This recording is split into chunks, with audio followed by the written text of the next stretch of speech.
Episode 1 में हमने देखा था ली की मुलाकात गू फैमिली की यंग से होती है और वो उनके साथ ही सफर करने लगता है। रास्ते में गू फैमिली का एक मेंबर जिसका नाम गू चेंग होता है वो उन लोगों पे हमला कर देता है और उसके साथ एक काफी पावरफुल कल्टीवेटर भी होता है। उस पावरफुल कल्टीवेटर का नाम होता है मिस्टर ब्लैक। मिस्टर ब्लैक सीधा गू फैमिली की यंग पे हमला कर देता है उसे जान से मारने के लिए, लेकिन ली बीच में आकर गू फैमिली की यंग को बचा लेता है। उस मिस्टर ब्लैक को बस अपने एक ही पंच में जान से मार देता है। अब आगे ये देखकर वहाँ पर जितने भी लोग होते हैं वो सारे के सारे काफ़ी ज़्यादा हैरान हो जाते हैं, क्योंकि उसने मिस्टर ब्लैक को अपने बस एक ही पंच में मार दिया, जो कि स्टेज 5 के मार्शल आर्टिस्ट थे। और मिस्टर ब्लैक को एक ही पंच में मरते हुए देखकर गू चेंग को भी काफ़ी ज़्यादा गुस्सा आ जाता है और वो चिल्लाते हुए कहता है, आखिर ऐसा कैसे हो सकता है? मिस्टर ब्लैक तो एक स्टेज 5 के मार्शल आर्टिस्ट हैं, फिर आखिर इस लड़के ने अपने एक ही पंच में उन्हें कैसे मार दिया? ये नामुमकिन है, ऐसा नहीं हो सकता है। और मिस्टर ब्लैक को मरते हुए देखकर मास्टर गू भी काफ़ी ज़्यादा खुश हो जाते हैं और वो खुशी से ली को देखते हुए कहते हैं, इस वर्ल्ड में अभी भी काफी सारे पावरफुल लोग हैं। फिर हमें ली को दिखाया जाता है जो अपने हाथ को देखते हुए कहता है, ये तो मुझसे भी ज्यादा वीक था, बस मेरे एक ही पंच में मर गया।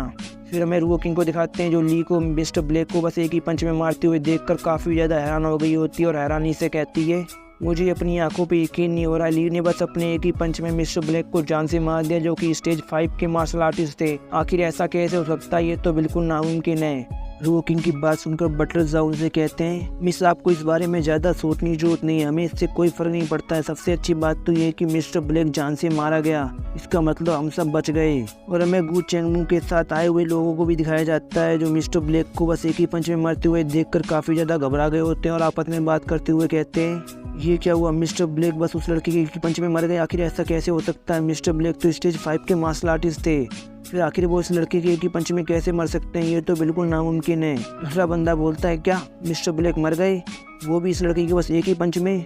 अब हमारा क्या होगा? उन सब की बातें सुनकर गू चेंग को काफी ज्यादा गुस्सा आ जाता है और वो चिल्लाते हुए उन सबसे कहता है, अपनी बकवास करना बंद करो, तुम्हें आखिर डर किस बात से लग रहा है? मुझे पूरा यकीन है उस लड़के ने किसी ट्रिक का इस्तेमाल किया होगा, वरना वो मिस्टर ब्लैक को एक ही पंच में नहीं मार सकता था। जरा तुम खुद ही सोचो, मिस्टर ब्लैक स्टेज 5 के मार्शल आर्टिस्ट थे, फिर आखिर ये लड़का उन्हें एक ही पंच में कैसे मार सकता है? ये बिल्कुल नामुमकिन है। तुम लोगों को डरने की जरूरत नहीं, हमारे पास अभी भी मौका इन लोगों को मारने का। फिर हमें रुओ किंग को दिखाया जाता है जो गू चेंग को देखकर उससे चिल्लाती हुए बोलती है, गू चेंग अगर तुम अभी अपनी हार मान लेते हो तो मैं तुम लोगों से वादा करती हूँ कि मैं तुम लोगों को जाने दूंगी, लेकिन अगर तुम अभी हार नहीं मानते हो तो तुम लोगों के साथ बिल्कुल भी अच्छा नहीं होगा। रुओ किंग की बात सुनकर गू चेंग को काफी ज्यादा गुस्सा आ जाता है और गू चेंग ने अपनी हाथ में एक रस्सी पकड़ रखी होती है। फिर गू चेंग चिल्लाते हुए रुओ किंग से कहता है, लड़की तुझे ज्यादा खुश होने की जरूरत नहीं है, तुझे क्या लगता है तू अभी जीत गई है?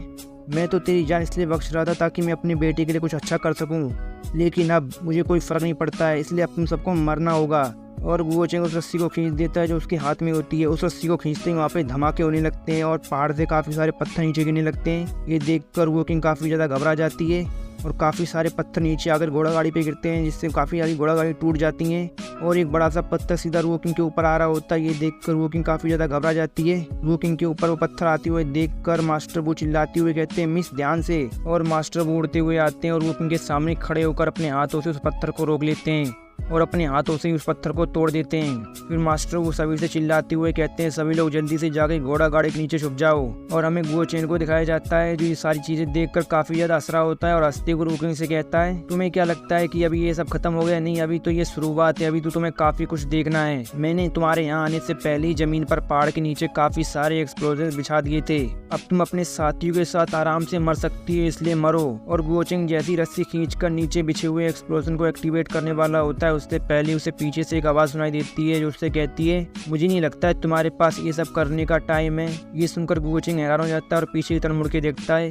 वो जैसे ही पीछे की तरफ मुड़ के देखता है वो काफी ज्यादा हैरान हो जाता है। फिर हमें दिखाया जाता है वहाँ पर ली आ गया होता है और ली ने उसके सारे आदमियों को पहले ही मार के ढेर कर दिया होता है। ली को वहाँ पर देखकर गू चेंग काफी ज्यादा घबरा जाता है, घबराते हुए कहता है, तो तुम यहाँ पर कब आए और तुमने ये सब कब किया? और ली को देखकर गू चेंग इतना ज्यादा घबरा गया होता है कि उसके हाथ कांप रहे होते हैं और वो घबराती हुई आवाज में ली से कहता है, दूर रहो मुझसे, मेरे पास आने की कोशिश मत करना, अगर तुम मेरे पास आए तो मैं इस रस्सी को खींच दूंगा, जिससे पहाड़ के नीचे जितने भी एक्सप्लोजन लगे वो सारे के सारे एक्टिवेट हो जाएंगे और नीचे जितने भी लोग हैं वो सारे के सारे मारे जाएंगे। गू चेंग की बात सुनकर ली को काफी ज्यादा गुस्सा आ जाता है और वो काफी स्पीड से गू चेंग पे हमला करने के लिए आगे बढ़ जाता है और अपने मन में कहता है, मुझे इस सबको जल्दी खत्म करना होगा क्योंकि वो सब नीचे ही हैं। और ली सीधा जाकर गू चेंग के पेट में जोरदार मुक्का मारता है, जिससे गू चेंग की जान उसके मुंह में आ जाती है। ये देखकर गू चेंग घबराते हुए ली से कहता है, लड़के तो तू सच में मुझे मारना चाहता है? ठीक है, फिर मैं तेरे साथ ही मरूंगा। ये सुनकर ली उससे कहता है, बुड्ढे तू काफी ज्यादा बकवास करता है, लेकिन तू मुझे मारने के लिए काफी ज्यादा स्लो है। और ली गुओचेंग के पेट में और भी काफी सारे तेजी से मुक्के मारता है, जिससे गुओचेंग सीधा नीचे जाके गिरता है और वो ऑन द स्पॉट वहीं मर जाता है। गुओचेंग को मरते हुए देखकर नीचे जितने भी लोग होते हैं वो सारे काफी ज्यादा हैरान जाते हैं और चिल्लाते हुए कहते हैं, क्या गुओचेंग मर गया? क्या सच में गुओचेंग मर गया? इसका मतलब हम सब बच गए। और हमें रुओकिंग को दिखाया जाता है जो ली को देखते हुए अपने मन में कहती है,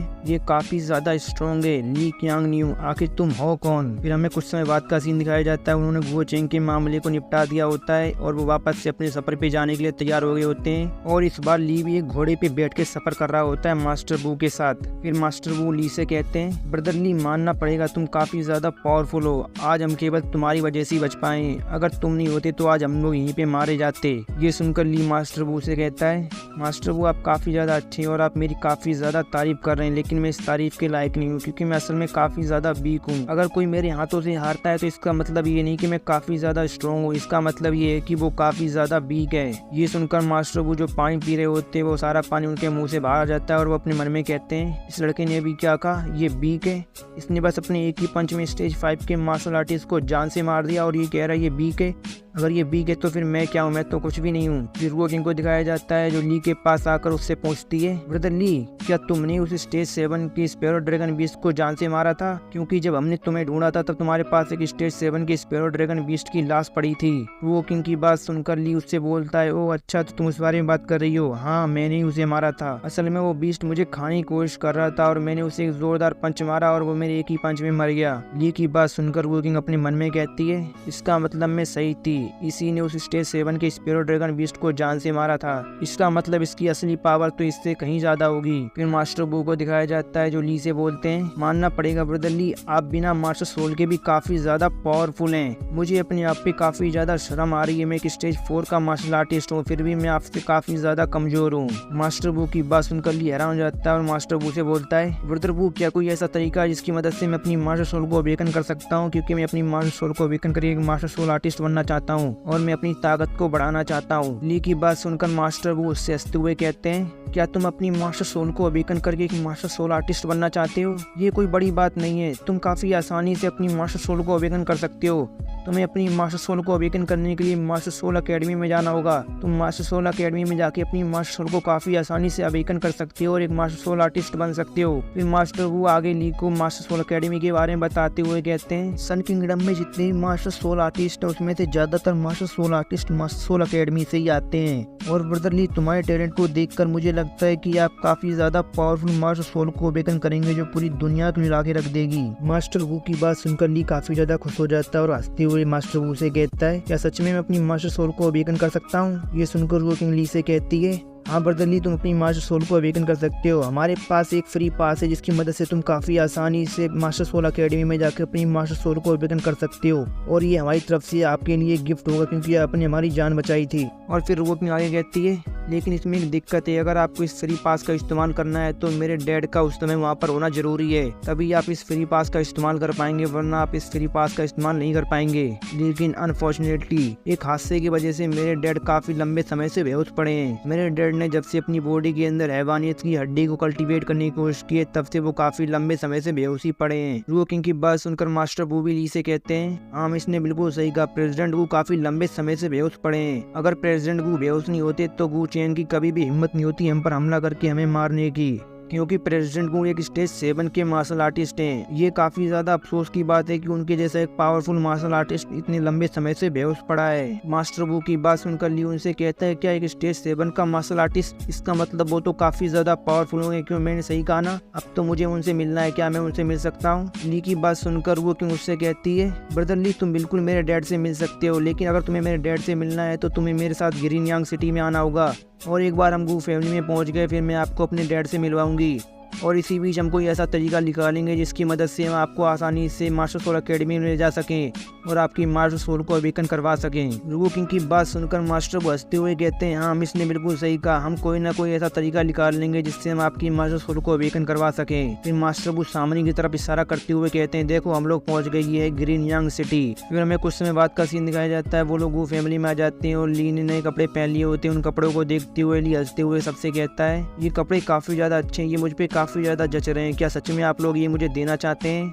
ब्रदर ली की बात सुनकर वू किंग उनसे कहती है, असल में मेरे घर पे लड़कों के लिए कोई कपड़े ही नहीं, ये कपड़े थोड़े पुराने ज़माने के हैं क्योंकि ये मेरे डैड तब पहना करते थे जब वो छोटे थे। आई होप तुम इसके लिए मुझे माफ़ कर दो क्योंकि मेरे पास इसके अलावा और कोई कपड़े नहीं है। ये सुनकर मास्टर वो भी हंसते हुए ली से कहते हैं, तुम इन कपड़ों में काफ़ी ज़्यादा अच्छे लग रहे हो, ये तुम पर काफ़ी ज़्यादा जच रहे हैं, तुम इन कपड़ों में बिल्कुल एक हीरो लग रहे हो ब्रदर ली। मास्टर वू की बात सुनकर ली हंसने लगता है और हंसते हुए उनसे कहता है, ये कपड़े सच में काफ़ी ज़्यादा अच्छे हैं, सच कहूँ तो मैंने इससे ज़्यादा अच्छे कपड़े अपनी अब तक ज़िंदगी में पहने ही नहीं है। मेरे अब तक के पहने गए ये सबसे अच्छे कपड़े हैं और मुझे काफ़ी ज़्यादा पसंद आए हैं। फिर वो किंग ली से कहती है, ब्रदर ली चलिए मैं आपको अपने डैड से मिलवाती हूँ। और इसी के साथ ये एपिसोड खत्म होता है। और अगर वीडियो अच्छी लगी हो तो चैनल को सब्सक्राइब कर दें और वीडियो को लाइक कर दें और वीडियो देखने के लिए आपका बहुत बहुत शुक्रिया।